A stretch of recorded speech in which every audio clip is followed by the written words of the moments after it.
Bueno gente, estamos aquí con el segundo opening de Fate Grand Order Cosmos in the Lost Bell, que salió ayer muy de la nada, lo metieron en el servidor japonés de un momento a otro y fue como un bombazo increíble en la comunidad, y ha traído un montón, pero que un montón de cositas interesantes y cositas sobre las cuales poder teorizar.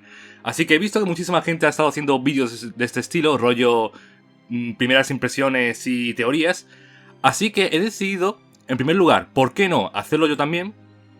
Y en segundo lugar, no solo deciros mis teorías personales sobre el vídeo, sobre las identidades de los servants y demás, sino hacer como una pequeña recopilación de todas las teorías que he ido escuchando y que he ido leyendo desde el día de ayer hasta hoy. Porque ya os digo que a mí el tema de ir teorizando me vuelve loquísimo y he leído un montón de cosas. Así que en este vídeo os comentaré tanto mis impresiones como todas las teorías que he leído de todos los usuarios que he visto. Así que sin más dilación vamos a ir comenzando. A ver, para empezar, comenzamos aquí como en el fondo del mar y vemos estas criaturas, esas formas de vidas prehistóricas que, para los que no lo sepáis, son unos animales que vivieron en Japón en la prehistoria. Es decir, son unos seres extintos, pero que son originarios de Japón. Y eso dice muchísimo porque tenemos que tener en cuenta que los Lost Bell que quedan, el Lost Bell 6 va a ser en Camelot y el Lost Bell 7 va a ser en Sudamérica. Es decir, que esta reminiscencia a Japón es por algo. Es por algo e imagino yo que será algo relevante. También leí por ahí que estas criaturas están en las leyendas y los mitos como unos seres que pueden absorber la energía mística o la energía espacial. Lo cual tendría mucho sentido con el siguiente shot. Y es que resulta que de estas criaturas nos vamos directamente a el espacio. Ahora bien, ¿qué quiere decir esto? Pues bien, todo este opening es muy reminiscente a Mashu y a Olga. O sea, casi que las protagonistas de este opening son Mashu y Olga principalmente. Así que yo creo que hay un montón, pero un montón de pullitas a esos dos personajes. Y en este caso, creo que esto puede ser una pequeña pullita, una pequeña muestra del origen de Olga como Alien God. O sea que puede ser que tal vez esas criaturas que son originarias de Japón, ya os digo, y esa conexión entre esas criaturas con tentáculo y el espacio no sea nada más y nada menos que eso, que una conexión entre el origen de Olga como chica japonesa a convertirse en el Alien God, que para los que no lo sepáis, los Alien dentro del universo de Fate son considerados como seres con tentáculos, como los típicos seres de las novelas de Lovecraft. O sea que tendría mucho sentido relacionar esas criaturas con el espacio y que esto a su vez sea una especie de conexión con Olga.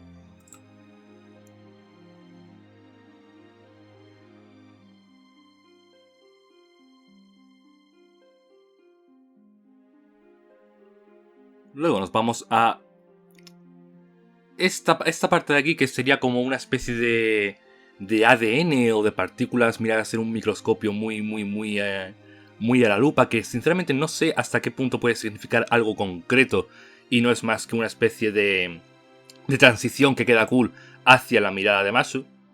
Es como si estuviéramos entrando dentro de lo que es el ojo de Mashu y de ahí pasamos a su mirada. Sinceramente no lo sé si realmente esto significa algo concreto. Puede que sí, puede que no, pero poquitas pistas podemos sacar de ahí. Luego llegamos a Mashu, la cual está llorando, la cual se despierta y está llorando sin saber muy bien por qué. Y esto también es algo bastante interesante porque, o sea, el hecho no es simplemente que esté llorando sin saber por qué.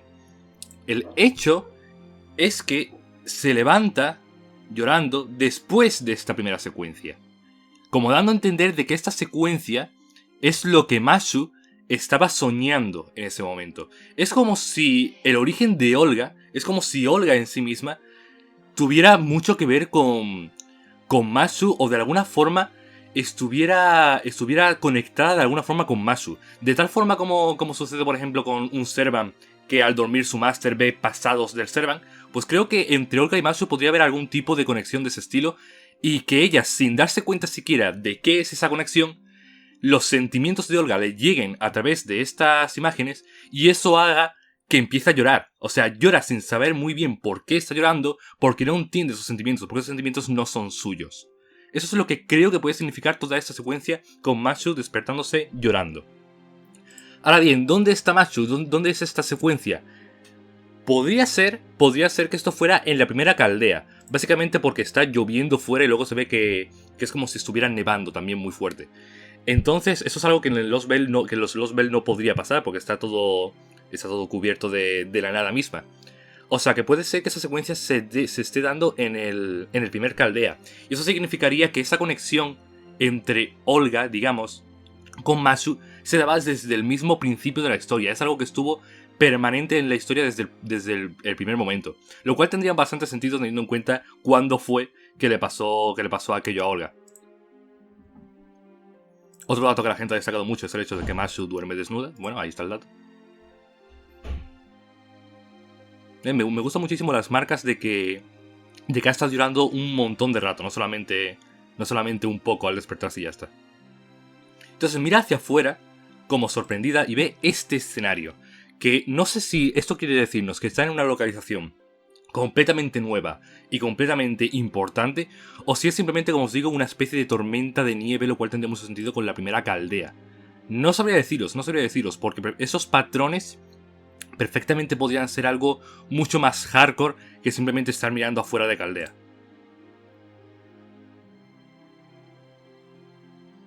De aquí vamos a pasar al título de la serie.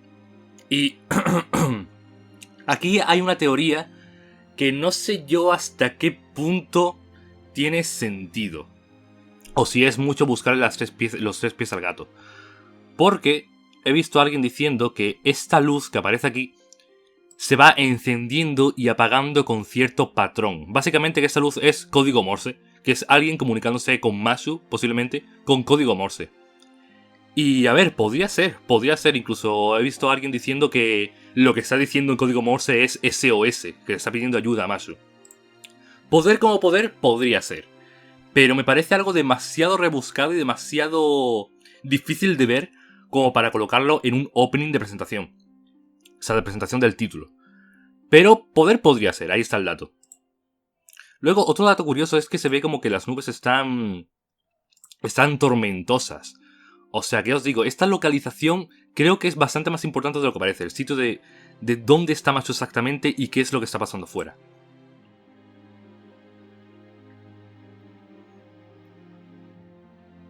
Ok, de ahí vamos a los protagonistas. Empezamos con la protagonista femenina. Pasamos al protagonista masculino. Esto es una simple presentación de los dos protagonistas. Y de aquí vamos a Lev Lainor y Romani, seguidos de Olga quemándose en Fuyuki. Esto es importante, ¿por qué? Porque estos dos de aquí es una simple presentación de los protagonistas. Pero es una presentación de los protagonistas durante la primera parte de la historia. Y eso lo podemos determinar por su Mystic Code.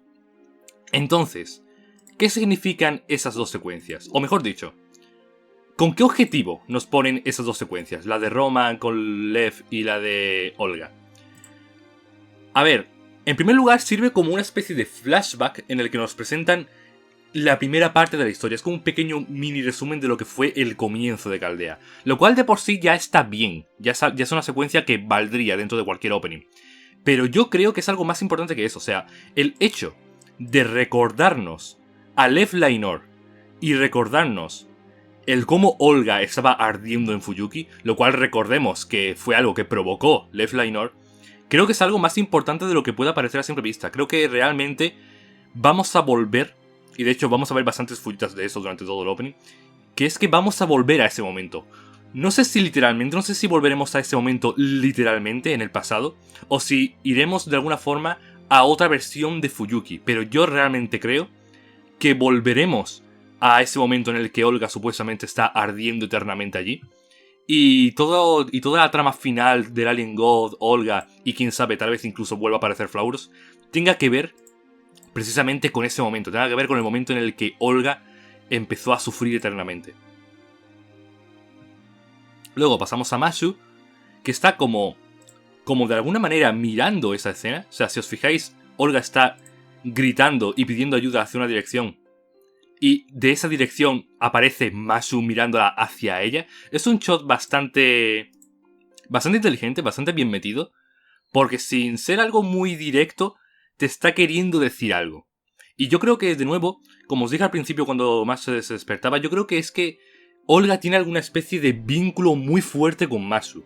No sé si tal vez sea el simple vínculo de Master Servant, porque Olga al fin y al cabo quería ser la Master de Mashu al principio de la historia, o si es algo más, porque después de eso vemos a esta mariposa la cual vimos incluso desde el primer opening de Fate Grand Order, y esta mariposa tiene que significar algo por fuerza. ¿Referente a Olga? No lo sé, pero definitivamente tiene que significar algo como mínimo referente a Mashu. Ahí vemos el espacio, lo cual también puede ser de nuevo reminiscente al hecho de que Olga es el Alien God. Y pasamos a otra pequeña presentación de personajes, empezando por Marisbury, el director de Caldea. Y esto es un shot bastante interesante, en primer lugar porque es la primera vez en todo Fate Grand Order que se ve a Marisbury dentro del juego. O sea, ya conocíamos su diseño debido a que salió en el anime de Babilonia, si no me equivoco, pero nunca lo habíamos visto dentro del juego. Nunca habíamos visto, por ejemplo, cuadros de texto en los que apareciera su sprite. O sea que esa es la primera vez in-game que vemos cómo es Marisbury. Y creo que es bastante importante porque el hecho de que fuera él el que creara Caldea y que sea el padre de Olga, creo que puede ser algo bastante más importante de lo que la gente le está dando importancia, ¿no? Sobre todo también porque recordemos que en Babilonia, no recuerdo si era en Babilonia o era en alguna OVA, se veía como alguien entraba a su despacho con una pistola con la intención de pegarle un tiro. Y incluso a día de hoy en el servidor japonés se sigue sin saber exactamente qué pasó ese día o quién era aquella persona que entró. O sea que hay bastantes más misterios alrededor de este tipo de los que pueda aparecer. De aquí pasamos al equipo A, junto con sus Mystic Code, o sea que esto sería antes de empezar los Bell, o sea, esto es antes de la gran catástrofe de Caldea al principio de la historia. Y aquí, de nuevo, me parece interesante el cómo le dan tanta importancia a Olga. O sea, sabemos que Christian fue el primer Crypter en renacer como Crypter, precisamente. Y que fue el Alien God el que supuestamente los resucitó. Así que esta pequeña secuencia en la que se gira hacia Marisbury puede ser una pequeña pullita a eso, una pequeña pullita a que Marisbury tomaría un rol muy importante en el futuro de Chris. Ahí va. Como os digo, me resulta muy curioso toda la importancia que le están dando a Marisbury en este opening. Porque prácticamente es ella la protagonista del opening junto con Mashu. O sea, hay muchísimas pullitas y muchísimos shots que son exclusivos para ella. Que sí, que tiene sentido siendo que ella es el Alien God. Pero yo creo que realmente va a ser un punto muy importante de la historia y que nos vamos a tirar un buen rato hablando sobre su pasado y hablando sobre cómo ha llegado a lo que es. Porque realmente le da muchísima importancia. De ahí pasamos a los segundos Mystic Code, lo cual es un buen punto, o sea, es un buen punto el que pasemos ahora a esos Mystic Code de los Masters después de la secuencia de los Crypters, porque es como diciéndonos que el camino que ellos iban a comenzar del tirón se ha cortado, y se corta justo con la escena de Marisbury, y pasamos a Fujimaru Uriska con el Mystic Code de Cosmos in the Lost Bell. Es decir, que esa secuencia ya sería después de la lucha contra Solomon, contra Goethe y todo esto. Aquí se nos hacen unos pequeños flashbacks de Pash y de las dos niñas de los Cosmos in the Lost Bell 1, 2, 3 y 4. Lo cual es bastante potente. Y me gusta un montón sobre todo este rostro de dolor absoluto. Porque es un rostro que nos dice básicamente todo el dolor, todo el sufrimiento, todo el dilema grande que se nos planteaba en los primeros Lost Bell, que es: nosotros estamos luchando para salvar nuestra historia, pero a cambio de eso estamos destruyendo otras historias, lo cual es bastante hardcore. Y además, yo creo que el simple hecho de mostrarte aquí a estos personajes es como dándonos a entender, como diciéndonos que esto se ha acabado. Es decir, que el dilema de tener que cortar la historia de otros personajes amigables, se ha acabado con los primeros Lost Belt. Y que a partir de aquí, a partir del quinto, sexto y séptimo Lost Belt, toda la historia se va a centrar menos en la historia particular del Lost Belt y mucho, mucho, mucho más en la historia general de Cosmos Sin de Lost Belt. Es decir, en Alien God, en los sirvientes del Alien God, en los Crypters, etcétera, etcétera, etcétera, etcétera, etcétera. O sea, creo que estos personajes sirven como ejemplo de ese dilema, pero que no creo yo que en el futuro vayamos a ver a más personajes de ese estilo. Porque si fuera así, no creo yo que esta secuencia hubiera tenido tanta fuerza. Es decir, si más adelante viéramos a más personajes que se comportaran como Pasio, que se comportaran como esas niñas, en el sentido de que funcionaran como ese punto de inflexión para la mentalidad del protagonista, esta secuencia en la que te están recordando específicamente a estos tres no tendría tanta fuerza, porque tendríamos más ejemplos más adelante. Y eso es lo que me hace pensar que más adelante simplemente no vamos a tener más ejemplos, que se va a ir completamente la historia a otro lado. Lo cual me gusta bastante, por cierto. Otro punto a destacar es que aquí sí tiene la particular coleta, Gudako, que más adelante veremos que deja de tenerla. De aquí pasamos a Mashu, y este es un shot bastante hardcore. ¿Por qué? Porque es como que Mashu está yendo también a trabajar, ya que expone la secuencia justo después de los dos Master. Es como diciéndonos que va allí, va a los Lost Belt, y por eso ese rostro decaído, porque no es agradable los Lost Belt.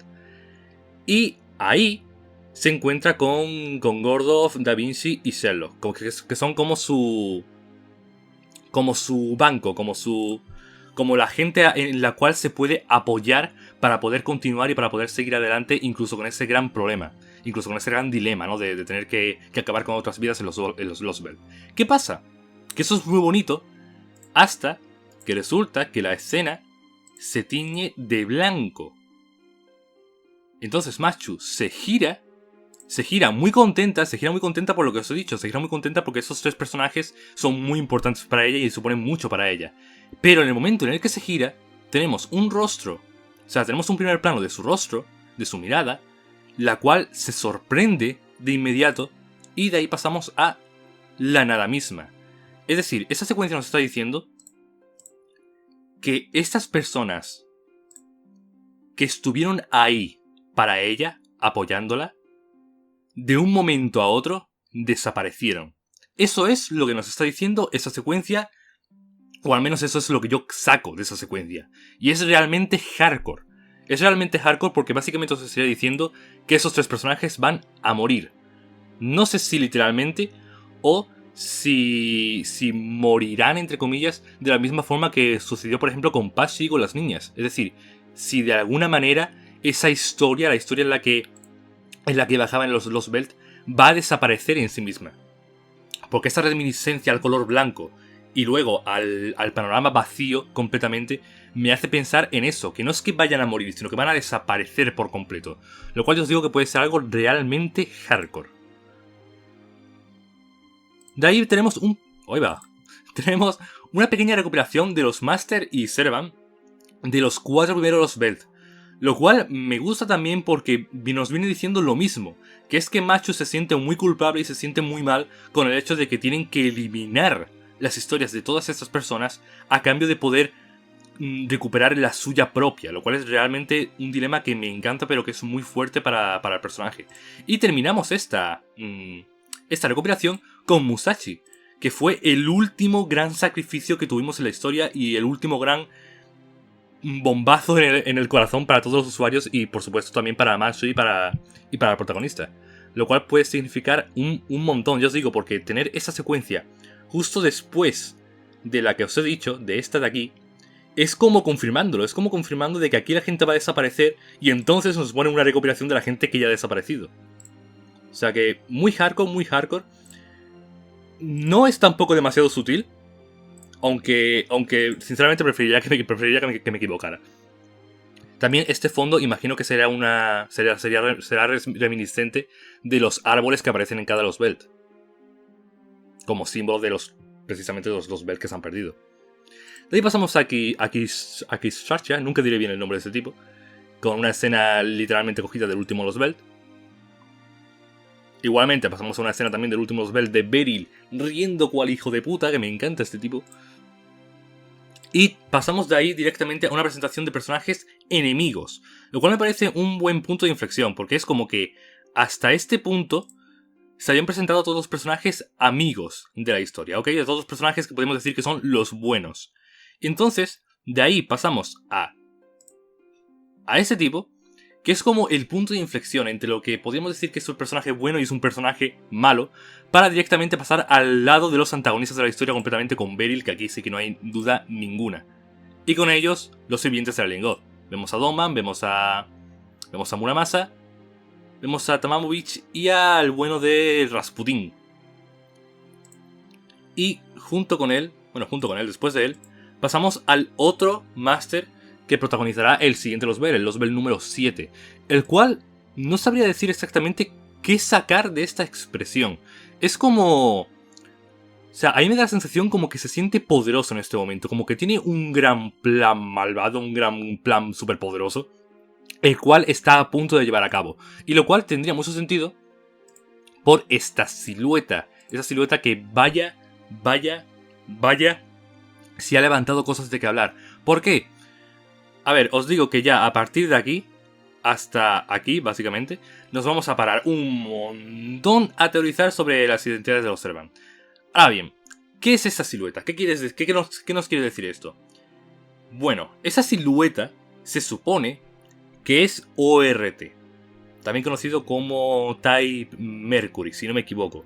Os pondré una imagen en pantalla, que es un bicharraco originario de Tsukihime, el cual pertenece a los 27 ancestros originales de los Dead Apostle. Es básicamente una de las criaturas más poderosas de todo el Nasuverso. Y según me han estado comentando por Twitter, ya que yo no conozco demasiado el lore de Tsukihime, es una criatura tan poderosa que realmente hay poquísimas, pero que poquísimas cosas en el Nasuverso las cuales podrían enfrentarse a él en igualdad de condiciones. O sea que el hecho de que nos den a entender de que ese bicho va a aparecer en el último Losbel es algo muy pero que muy gordo, porque significa aumentar la escala de poder una barbaridad. Además de que significaría también hablarnos mucho sobre el lore de los 27 ancestros, y quieras que no conectarlo de alguna forma con el lore de Fate, porque este bicho no puede aparecer aquí porque sí, tiene que tener una razón de ser. O sea que esto puede significar muchísimo, ya no solo para la franquicia, sino también para el nivel de poder, el cómo va a aumentar la historia de un momento a otro en el momento en el que aparezca esta criatura. De ahí pasamos a este Servant de aquí, esta personita de aquí con alas, esta hada, la cual también ha levantado bastantes teorías. A ver, os digo, mi teoría personal, o con la que yo estoy más de acuerdo, es que esta de aquí se trata de Vivian, también conocida como Nimue, es decir, la Dama del Lago. La Dama del Lago, la cual guardó Excalibur cuando Arturo... Voy a cerrar Telegram.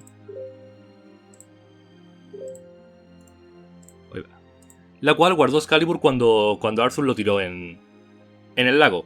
Ahora bien, ¿por qué creo que va a ser Nimue? ¿Por qué creo que va a ser Vivian, la Dama del Lago? Primero, porque es una hada. Y segundo, porque está en un lago.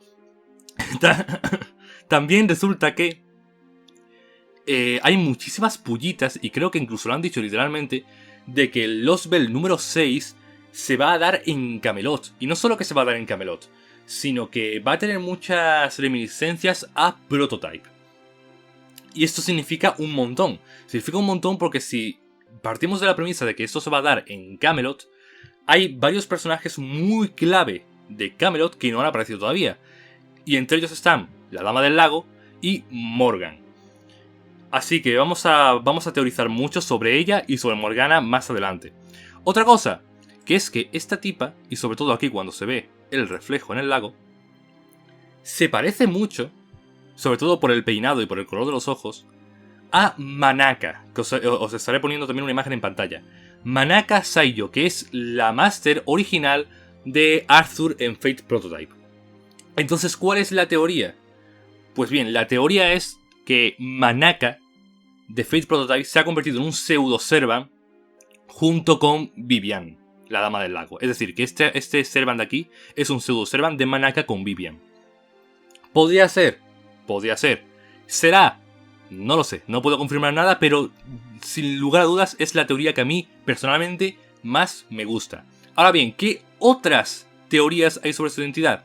Pues bien, para empezar está la teoría de que se trata de Titania. Titania, la reina de las hadas, que es un personaje de Shakespeare, el cual básicamente se presenta a sí misma como eso, como la reina de las hadas. Y podría ser precisamente porque parece que tiene una especie de corona, lo cual es reminiscente a una reina y es una hada. Así que perfectamente podría ser Titania, la reina de las hadas. Yo no estoy demasiado conforme con esa teoría porque, por mucho que la cultura popular se conozca como la reina de las hadas, no deja de ser un personaje de Shakespeare. Y meter un personaje literario en una historia tan gorda como van a ser los Ver 6 y los Ver 7, no sé yo si termina de cuadrarme. Otra teoría que hay por ahí es que se trata de Oberon, o de Harlequin, que es el rey de las hadas también en la cultura popular. Y podría ser también perfectamente que le hayan hecho un gender bend a Oberon y sea el rey de las hadas. Pero ya os digo que, teniendo en cuenta de que se va a desarrollar en Camelot, me extrañaría muchísimo que se fueran a hadas de fuera de Camelot, siendo que en la propia leyenda artúrica ya hay hadas. Y sin ir más lejos, pues está la propia Vivian. Otra teoría es que esta sea la propia Morgan, que sea la propia Morgan Le Fay. ¿Por qué? Principalmente por la corona. La corona, que es muy reminiscente a una reina, y este aura tan de malvada que tiene.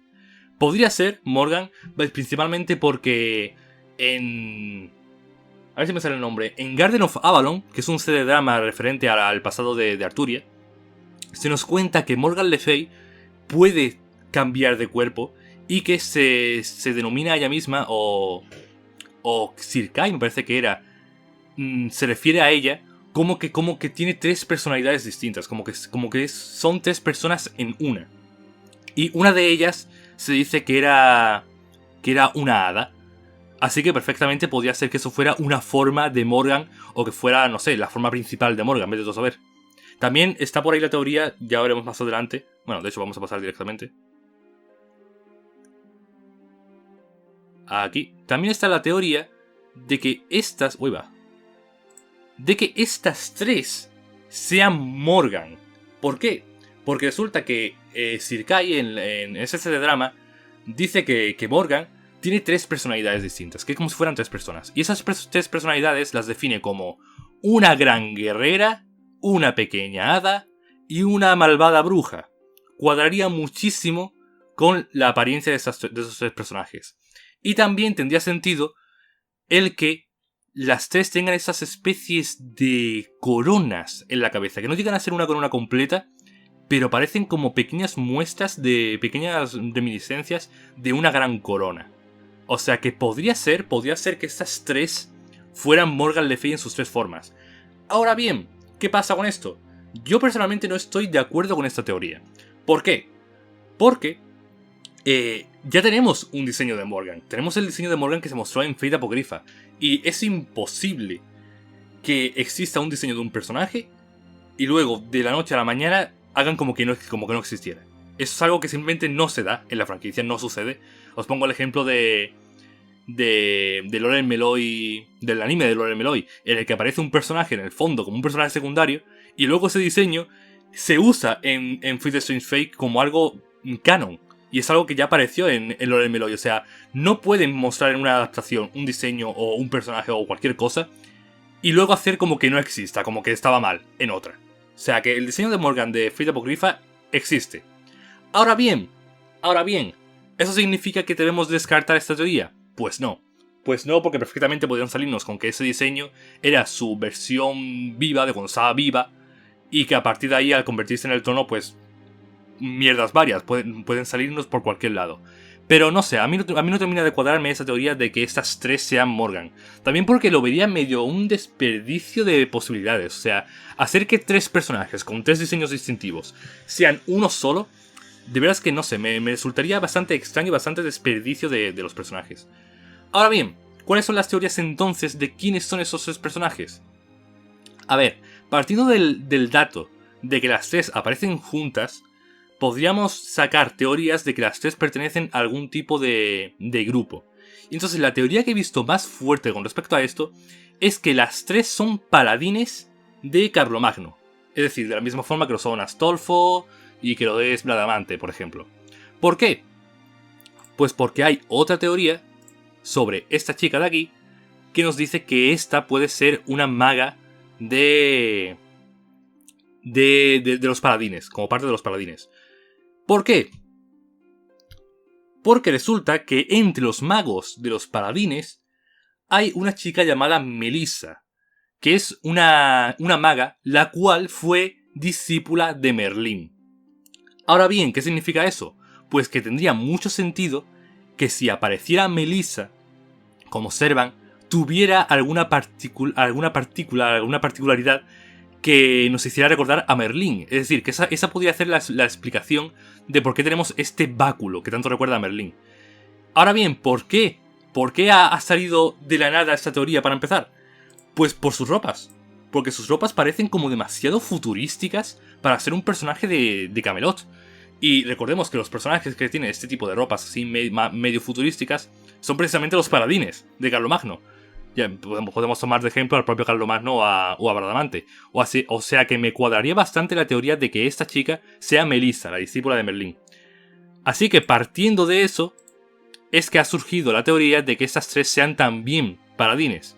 Podríamos decir, por ejemplo, que esta es Celine, si mal no recuerdo, que es una maga de la corte de los paladines, cuya hermana se llama Morgan. No sé si es exactamente la misma Morgan de la leyenda artúrica, pero sería como una pequeña conexión. Esa chica de aquí, por ejemplo, podría ser la guerrera amazónica, brutísima, que también está entre los paladines de Carlomagno. Y de hecho, esta cosa que tiene aquí en el hombro me recuerda mucho al gran... lo diré. A la gran bestia que tiene Atalanta Alter también en el hombro. Y resulta que en la historia de esta gran guerrera que os digo de los paladines, hay un mago el cual se relaciona con ella en esa historia, el cual se llama Atalante. No sé hasta qué punto tienen algo que ver, pero me ha parecido bastante curioso por eso, porque esta parte de aquí me recuerda a lo que tiene Atalanta Alter.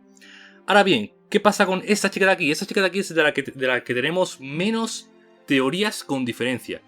Para empezar, es que se ve demasiado futurística. Se ve casi como si fuera una especie de Mysterious Heroine ex Alter extraña a Lily. O sea que hay muy poquitas teorías. Sin embargo, sí que esta parte de la armadura es reminiscente a la armadura que tiene Saber Alter, lo cual podría ser una pequeña conexión con Arturia. Entonces, ¿qué teorías hay sobre la identidad de esta chica de aquí? Pues que o bien se trata de otro paladín de Carlomagno para hacer el grupo con esas dos, o bien que se trata de alguna versión extraña de Arturia, o de alguien referente a Arturia. Una teoría que he leído, por ejemplo, es que se trata de Vortigern, que es un rey de Gran Bretaña, el cual no llegó a ser rey de Camelot debido a Arturia, pero que la historia se ha dado de tal forma pues que haya acabado siendo él el rey de Camelot, y que esta sea su identidad como Genderben.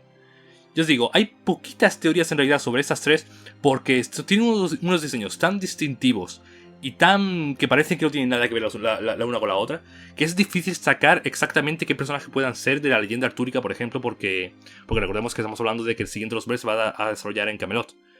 Pero bueno, las teorías por lo menos que hay son medio interesantes. Ya os digo, sobre todo la que he visto más es la teoría de que las tres son Morgana, pero ya os digo que a mí personalmente no termina de cuadrarme. Otra teoría que hay es que una de ellas, por ejemplo esta de aquí, sea Morgana y las otras dos sean sus dos hermanas.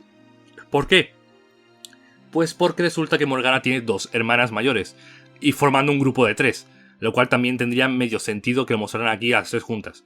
Tampoco sabría qué deciros, y también me llama la atención en especial esta chica porque de alguna forma me recuerda a Elizabeth. No sé si soy el único, no he visto esa teoría por ningún lado, pero me recuerda mucho a Elizabeth y parece que la oreja está puntiaguda, como si fuera una especie de elfa, como si fuera una especie de súcubo, no lo sé, pero... y además parece incluso dibujada por Wada Arco, así que no lo sé, incluso me atrevería a decir de que esta chica en concreto tiene algo que ver con Elizabeth o algo que ver con, no sé, con los vampiros o con la sangre, con algo referente a la mismo origen que Elizabeth.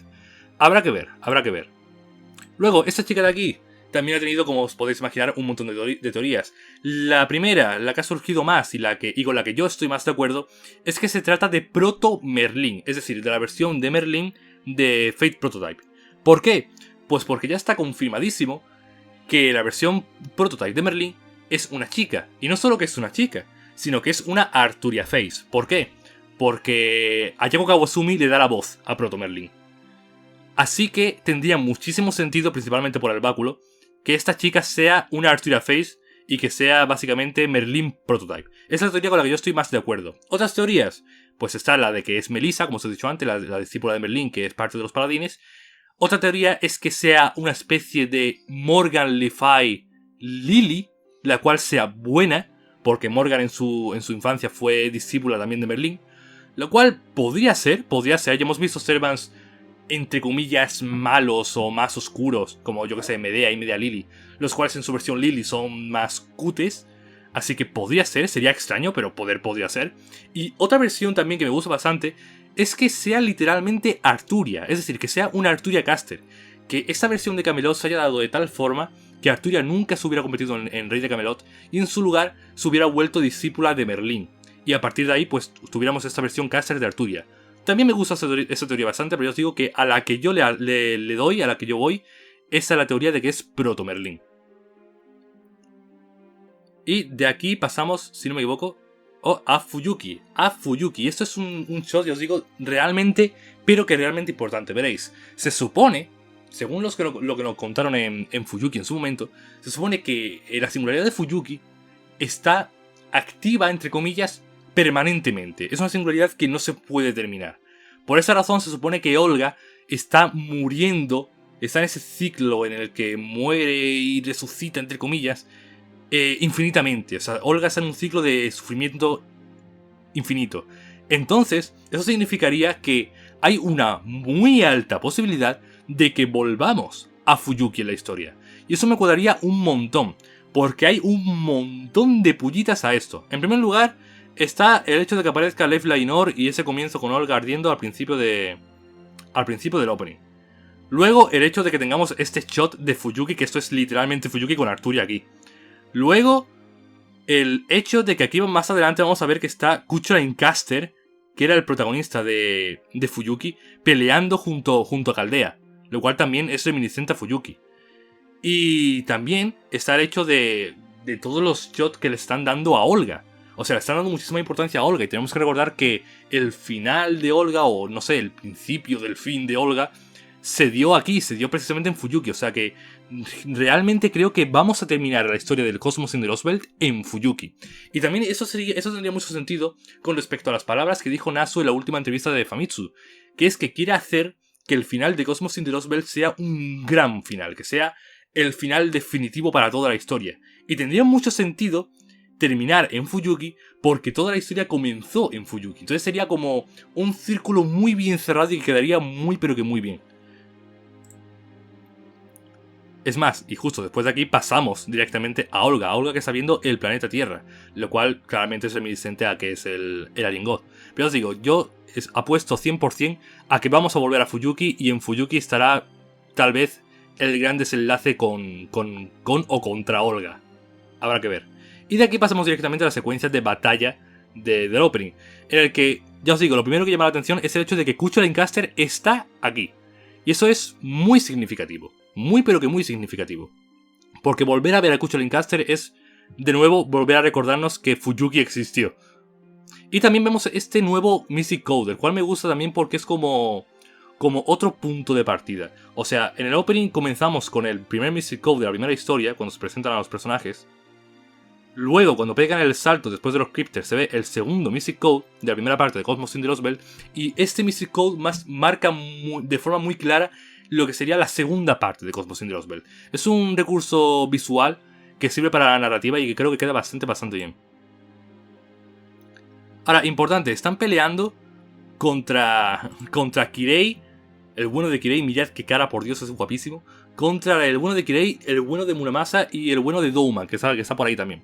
Y aquí hay algo que me llama muchísimo la atención. Aparte del hecho de que Kirei está corriendo con su forma característica de correr, que me encanta que metan estas pullitas tan graciosas. está el hecho de que Muramasa pega un espadazo y no sé si es que literalmente hay un espejo gigante aquí, lo cual no le veía demasiado sentido, o si es que Muramasa acaba de partir el espacio de un espadazo. Y yo apostaría a eso, a que Muramasa se ha sacado la verga de una forma, que ha pegado un espadazo y ha partido la realidad. ¿Ves? Porque como podéis apreciar aquí, ha creado como una especie de espejo en el escenario. Porque aquí podemos ver el reflejo de Da Vinci. O sea, es como que Muramasa puede partir la realidad. O sea, en Shimosa ya nos estaba comentando que tenía espadas muy hardcore y que quería crear la espada suprema. Qué guapísimo Kirei. Pero tiene pinta de ser muy pero que muy OP, Muramasa.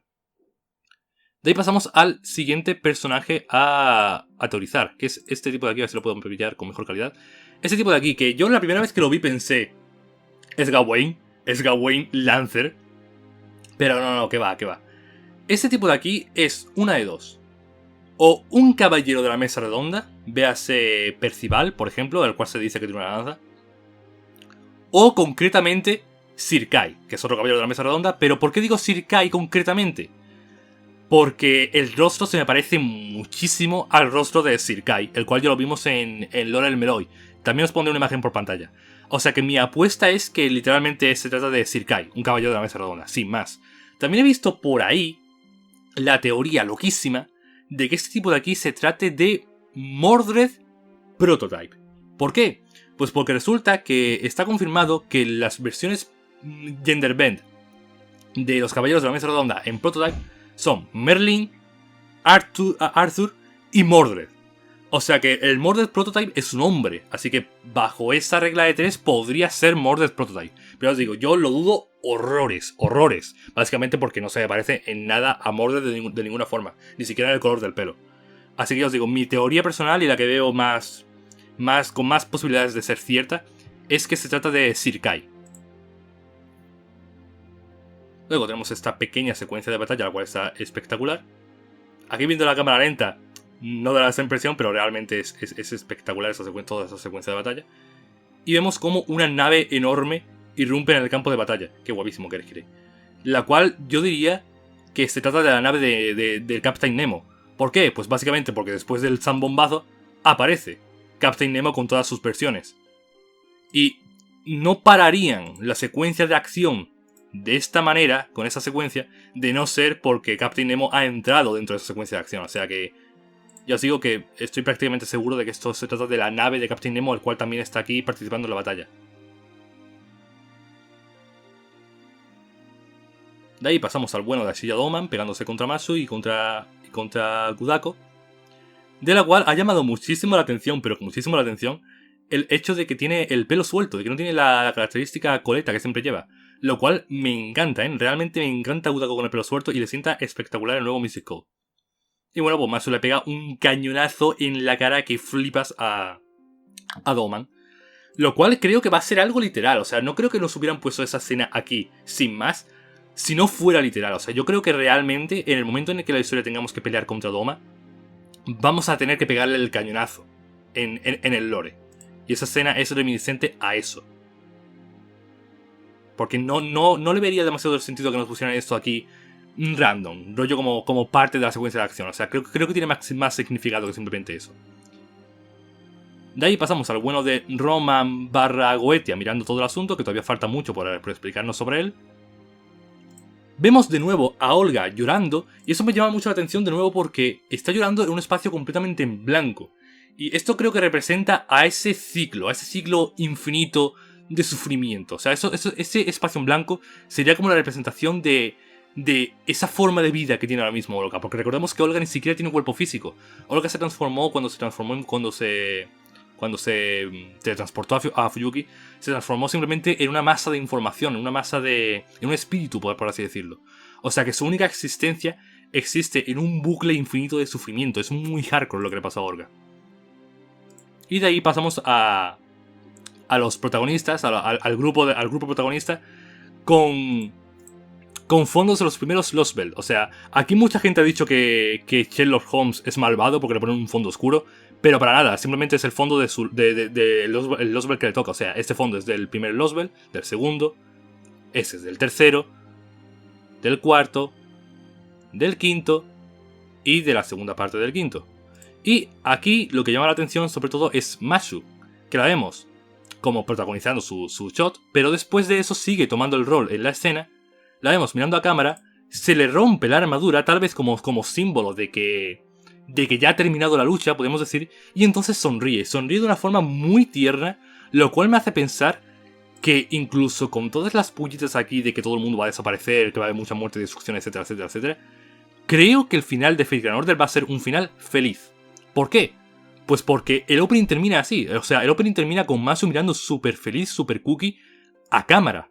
Y luego de eso se rompe el planeta de los Lostbelt. O sea, yo creo que esta grieta aquí es como un símbolo de que han conseguido cambiar la realidad, de que han conseguido romper esa existencia, romper la existencia de los Lostbelt y van a volver a su curso original de la historia. Así que creo que este final del opening representa eso, representa que el final del Cosmos in the Lostbelt va a ser un final feliz. A no ser que esto, o sea, que esa secuencia en la que Mashu está súper feliz porque han conseguido recuperar su historia, no sea el final de la historia completa y después de eso venga algo lo cual no se representa en el opening para no spoilear. Pero ya os digo, a mí la impresión que me da es esta, la impresión que me da es que va a haber un final feliz, básicamente porque Mashu está feliz. Simplemente. Y con eso terminamos. Esas son todas las teorías que han salido a raíz de este segundo opening de Cosmos in the Lostbelt, el cual está espectacular. Ya os digo que, dejando de lado todas las cosas que podemos sacar, todas las pullitas, todas las teorías, todas las identidades, etcétera, etcétera, etcétera, etcétera, me parece un pedazo de opening espectacular. Y de hecho lo colocaría entre mis favoritos de toda la saga. No sabría en qué puesto si hiciera un top, pero desde luego que estaría bastante alto en un top de todos los openings de la saga. O sea que muy bien, muy contento de este segundo opening. Y nada, comentadme en los comentarios cuáles son vuestras teorías, si estáis de acuerdo con algunas de las que he dicho. Ya os digo que, aparte de las mías personales, os he comentado todas las teorías que he ido leyendo por ahí. O sea, comentadme alguna que yo no haya comentado por aquí, pues ya que si no la he comentado aquí es porque no la conozco. Y nada, quería hacer este pequeño vídeo simplemente para dar mi granito de arena sobre este nuevo opening, sobre todas esas teorías y demás. Y poquito más, gente. Nos vemos en el siguiente vídeo.